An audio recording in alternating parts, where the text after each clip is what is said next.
രാവിലെ മക്കൾക്ക് 2 പേർക്കുള്ള കുടിക്കാനായിട്ടുള്ളത് ഇവിടെ എടുത്ത് വെച്ചിട്ടുണ്ട്. ഒരാടേത് ചൂടോടെ മാറ്റി വെച്ച് അവൻ ഇച്ചിരി ലേറ്റായിട്ട് എണ്ണിക്കത്തുള്ളൂ. കൊച്ചവൻ്റേത് ഇപ്പം തണുപ്പിച്ച് അവന് കൊടുക്കണം. എന്നിട്ട് വേണം അവനെ എണ്ണിപ്പിക്കാനായിട്ട്. അപ്പോൾ ചായയും തിളച്ച് വരുന്നുണ്ട്. അപ്പോൾ അതൊന്ന് ഇച്ചിരി തീ കുറച്ചിടുന്നുണ്ട്.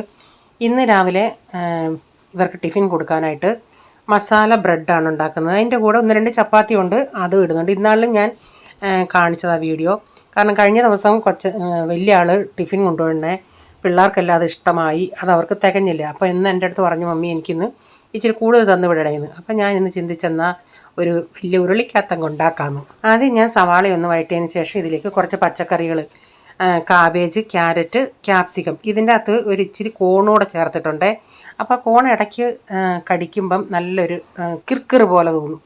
അപ്പോൾ ഞാൻ ഇതിലേക്ക് ഇച്ചിരി മഞ്ഞൾപ്പൊടി, ഇച്ചിരി മല്ലിപ്പൊടി, മുളക് പൊടി, ഗരം മസാല, കുരുമുളക് പൊടി ഇതെല്ലാം ചേർത്തിട്ട് അതിൻ്റെ പച്ചമണം പോകുന്ന വരെ നന്നായി മൂപ്പിച്ചതിന് ശേഷം ഇതിലേക്ക് 1 ടീസ്പൂൺ പഞ്ചസാരയും ചേർത്ത് കുറച്ച് ടൊമാറ്റോ സോസിനൊന്നും ഒരു കണക്കില്ല, ആ ടേസ്റ്റ് എത്രയുണ്ടോ അങ്ങനെ അതനുസരിച്ചാണ് ടൊമാറ്റോ സോസ് ചേർക്കുന്നത്. അപ്പോൾ ഞാൻ ഈ മസാലകൾ ഇച്ചിരി ഡ്രൈ ആയിട്ടിരിക്കുന്നത് കൊണ്ട് ഒരു ഇച്ചിരി വെള്ളം ഒഴിച്ച് അതൊന്ന് ലൂസാക്കിയിട്ടുണ്ട്. എന്നിട്ടിങ്ങനെ പീസാക്കിയ ബ്രെഡും ഞാൻ പറഞ്ഞ 1-2 ചപ്പാത്തിയും കൂടെ ഉണ്ടായിരുന്നെന്ന് അതുകൂടി ഇതിൽ ഇട്ട് കൊടുത്തിട്ട് അത് ഇച്ചിരി നേരം ഒന്ന് ചെറിയ തീയിലൊന്ന് അടച്ചു കൊടുക്കുന്നുണ്ട്. ഇളക്കുമ്പം 2 സ്പാച്ചിൽ വെച്ച് ഇളക്കാൻ നോക്കണേ. അപ്പം ഞാനിതൊന്ന് അടച്ചു കൊടുക്കുന്നുണ്ട്. അപ്പോൾ ഇച്ചിരി നേരം കഴിഞ്ഞുണ്ടെങ്കിൽ അത് തുറന്ന് നോക്കിയാണെങ്കിൽ നമ്മുടെ മസാല ബ്രെഡ് ഇവിടെ റെഡി ആയിട്ടുണ്ട്. അപ്പോൾ ഇത് പിള്ളേർക്ക് ഇവിടെ ഭയങ്കര ഇഷ്ടമാണ്. അപ്പം ഒരാൾക്ക് ടിഫിൻ ഞാൻ എടുത്തു വെച്ചിട്ടുണ്ട്, ഇനി മറ്റേ ആൾക്ക് കൂടെ എടുത്ത് വെക്കട്ടെ. അപ്പോൾ ഇനി ചായയും കൂടെ കുടിക്കാനായിട്ട് എടുക്കട്ടെ. അപ്പം കൊച്ചൻ രാവിലെ അങ്ങ് തന്നെ ഞാൻ വിളിക്കാതെ തന്നെ എണീറ്റു. ഇനിയിപ്പോൾ അവൻ്റെ തലയൊക്കെ ഒന്ന് ചീവി കൊടുക്കണം. അങ്ങനെ അതിന് ശേഷം ഡാഡിക്കും കഴിക്കാനുള്ള ബ്രേക്ക്ഫാസ്റ്റ് എടുത്ത് കൊടുത്തു. പിന്നെ ഉച്ചയ്ക്ക് ഒരു അവിയലാണ് ഉണ്ടാക്കുന്നത്. ഇവിടുത്തെ അവിയലും സാമ്പാറും എല്ലാവർക്കും അറിയാം, അത് ഇച്ചിരി വെന്ത് പോകുന്ന അവിയലാണ്. ഞാനപ്പോൾ ആ കഷ്ണങ്ങൾ കുക്കറിലൊന്ന് വേവിച്ച്, കാരണം ഈ കൊച്ചുങ്ങളുടെ വയറ്റിൽ ഇച്ചിരിയും പച്ചക്കറി ചെല്ലട്ടെന്നും പറഞ്ഞാണ് ഞാനിങ്ങനെ ഇച്ചിരി വേവിച്ചെടുക്കുന്നത്.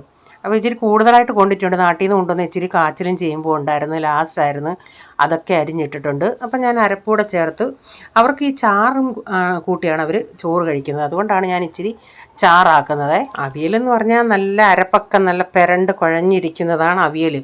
പിന്നെ എല്ലാ അമ്മമാരും മക്കളെ പ്രതി അല്ലേ എല്ലാം ചെയ്യുന്നത്. അപ്പോൾ അതുങ്ങളുടെ വയറ്റിലിച്ച്, അല്ലെങ്കിൽ ഇവന്മാർ ഇതെല്ലാം മാറ്റി നല്ല നല്ല നെടും കഷ്ണങ്ങളായിട്ട് ഇട്ട് വെക്കുകയാണെങ്കിൽ അവർ തുടത്തുമില്ല, അതവിടെ സൈഡിൽ മാറ്റി വെക്കും. ഇപ്പോൾ ഇതിങ്ങനെ ഇച്ചിരി ചാറായിട്ട് കൊടുക്കുന്നുണ്ടെങ്കിൽ ഇച്ചിരി ചാറായിട്ടാണെങ്കിലും കഴിച്ചോളുമല്ലേ, അന്നേരം കുറച്ചേലും വയറ്റി ചെല്ലുമല്ലേ. അപ്പോൾ ഞാൻ ഇതിൽ ലാസ്റ്റിൽ വെളിച്ചെണ്ണയും കൂടെ ഒഴിച്ചിട്ടുണ്ട്. ഇനി തണുക്കുമ്പോൾ ഒരു ഇച്ചിരി കൂടെ കുറുകും. ഇതിന്ന് ഭയങ്കര ഇഷ്ടമായിരുന്നു അവന്മാർക്ക്. ഈ വീഡിയോയുടെ ഫുള്ളായിട്ടുള്ള വീഡിയോ ഞാൻ വിജീസ് കിച്ചൻ ചാനൽ വ്ലോഗിൽ ഇട്ടിട്ടുണ്ട്. അപ്പോൾ ഇന്നത്തെ വിശേഷങ്ങൾ ഇതൊക്കെയായിരുന്നേ.